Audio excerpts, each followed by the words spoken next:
for Asgard!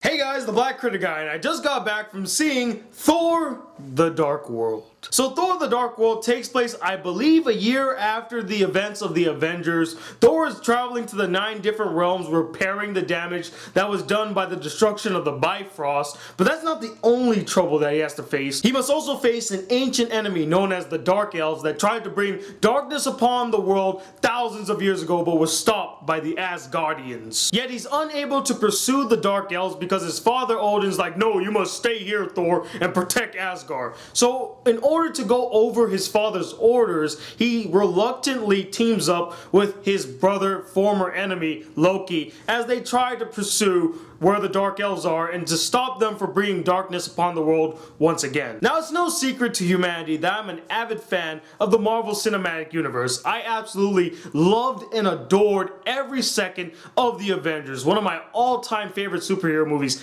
at this moment. I really enjoyed Iron Man 3, although a lot of people had some problems with it and they did not like the twist. I personally thought that it was a risk worth taking, and I was willing to go down that road, and I enjoyed it every step of the way. So it's no surprise that I was very excited to go see Thor: The Dark World. And I gotta say, guys, I also really enjoyed this movie. I mean, it was kick-ass. Yes, I do have a few more problems than I did in Iron Man 3, and I will get to them real soon. But let's talk about some of the great things about this movie. First off, there was way more epic, awesome, and badass action scenes in this movie. I think the one thing that kind of held back the first Thor is that there wasn't a lot of action scenes in there. I think you had maybe 2 or 3 action scenes, but nothing really spectacular. In this one, they really stepped their game up, and it looked awesome. I mean, it was intense, it was engaging, it kept me on the edge of my seat. I thoroughly enjoyed all of the action scenes. The story, although nothing really spectacular, did keep me very entertained, and I really loved the dialogue in this movie. I mean, there is some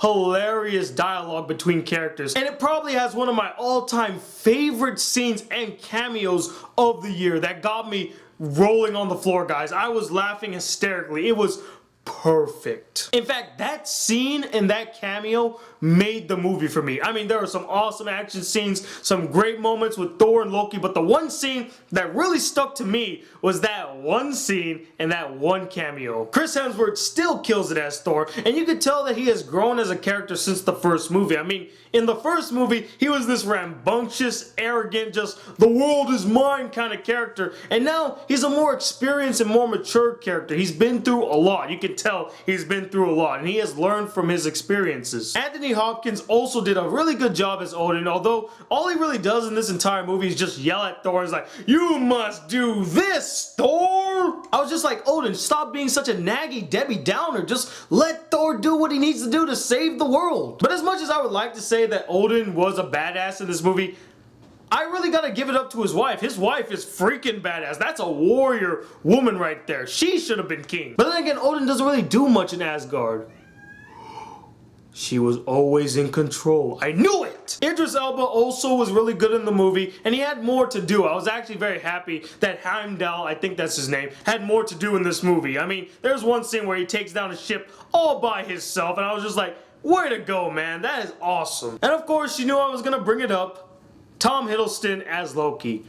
Yes. He freaking killed it in this movie, and he stole every scene that he was in. I mean, he just does a really good job at portraying the deceptive and mischievous Loki to a point where I'm just like, I can't help but love him. I can't help but root for him. He's so awesome. Definitely has some of the best lines in the movie. Definitely has some of the best scenes in the movie, which is kind of a shame since the movie is called Thor: The Dark World. Why not give Thor some of the best scenes? And since we're talking about the acting and the characters, I gotta say, the Dark Elves made for some formidable opponents for Thor. I mean, the one thing that I was kind of worried about for the movie, not only that it would suck, but that who could fight Thor, the God of Thunder, and be a worthy opponent? I mean, in the first movie, he fought his brother, this scrawny ass guy versus this buff, godlike being, I mean, there is no comparison. But with the Dark Elves, he actually had a formidable opponent. I mean, he got his ass handed to him in a couple of scenes in this movie. I was just like, wow. He's down on his luck. That was actually pretty cool. I wanted to see an epic battle between these two powerful forces instead of a one-sided battle where the God of Thunder swoops in and just thrashes on everybody. And that's exactly what I got, and I really appreciated it. And speaking of the characters again, some of the relationships in this movie I thought was handled very well. Like the relationship between Thor and Odin was handled very well. You could see the contrast between their ideologies and trains of thought. I thought it was really well done. But the best one, and the one that I wanted them to execute the best, was the relationship between Thor and Loki, and they pulled it off in flying colors. Yes, Thor does not trust Loki. Yes, he is very angry at Loki, but deep down in his heart, he still loves his brother, and it is shown in this movie. And lastly, and this is needless to say, but the score and the visual effects were amazing. And I did not see this in 3D, and I don't regret not seeing it in 3D because I don't think there was really anything that would have made it stand out in 3D, but the visuals looked awesome, and the score was really epic. Now, as much as I've been praising this movie for some great action scenes, some great acting and characters, there were a couple of problems that I did have, and they were very major. The first and major problem that I have with this film deals with all the characters from Earth. I really felt like they had no real purpose to be in the movie, and they were just shoehorned in because, well, they were in the first one, we gotta bring them back for the sequel. Kat Dennings was still annoying as ever, and she continues her trend of being the most useless Marvel character in the Marvel Cinematic Universe. I mean, seriously, how do you have a character that's comic relief that's not funny? Why even keep her in the movie? Just take her out. I don't care what you have to do. You can make up a phony story about how she went drinking with Bruce Banner one night. They got drunk, he turned into the Hulk, and he Hulk smashed her into the wall. I don't care what you have to do. Just take her out of all of these movies.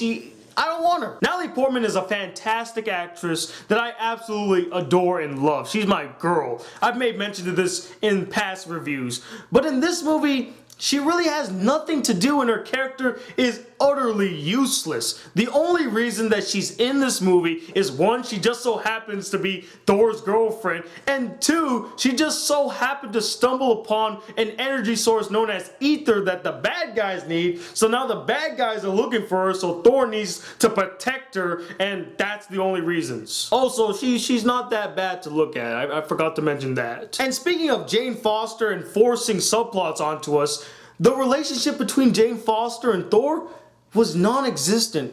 I felt no real connection between the two. At least in the first movie, they did build a bond that will later lead to their blooming romance. In this movie, he just pops out of nowhere and makes a half-assed excuse as to why he couldn't see her, and then all of a sudden, oh my god, I still love you, Thor, because of your personality. Yeah, I felt no connection. I felt no love. I honestly think they could have thrown out the love story at any moment because honestly, it holds Thor back from being a badass, and that's what we came to see. And then they threw in this other comic relief character that was just nails on a chalkboard.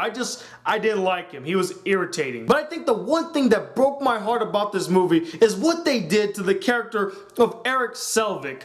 He was such a good character, and now he's just a fucking punchline in this movie. He was such an intelligent character with a brilliant mind. Why did you turn him into some psychotic, deranged lunatic? It made no sense, and all of the funny scenes with him, yes, they were a bit funny, but it also just broke my heart, because that was such a good character, and they basically turned him into shit. I couldn't forgive that. That really pissed me off. And continuing my rant about the characters, another thing that I felt like they should have fixed from the first movie was more development and focus on Thor's team, or his friends group, basically. We don't see them that much in this movie. I mean, they made it out like Sif was gonna be an important part in this movie, and she had nothing to do. She gave some dirty looks to Natalie Portman, and that was about it. She kicked ass in about maybe 2 scenes, and that's it. Other than that, she really serves no real purpose except to turn to Loki and say, "If you dare betray Thor, I will kill you." Each one of them said that, by the way. Why? They could have been more useful. They could have done more. In fact, one of his teammates ends up staying in his home planet and is not in the entire movie for the rest of the movie. I mean, was it really hard to focus on Thor's friends, make them go on some epic battles together? I mean, The first scene in the movie was very promising. They all were in one awesome battle together. But then after that, they didn't do another battle with each other ever again. What a waste. But overall, although I thought the Earth subplot was very forced, I still really enjoyed Thor the Dark World. Epic action scenes, some great acting, some great performances, awesome character moments. It's just a fun time altogether. And that's why I'm going to give it a 4 out of 5 stars. It's definitely worth watching. And if you are a fan of the Marvel Cinematic Universe, or if you're just a fan of Thor, definitely go see this movie. But anyway, what did you guys think of this film? Did you like it a lot? Did you find it boring and you really didn't care? And let me know, what is the next Marvel character that you would like to see make a cameo appearance in another Marvel film? Comment below, let me know. And as I told you, I'm finishing up this anime, then I will have a review out for you guys real soon. I promise you're gonna love this anime review.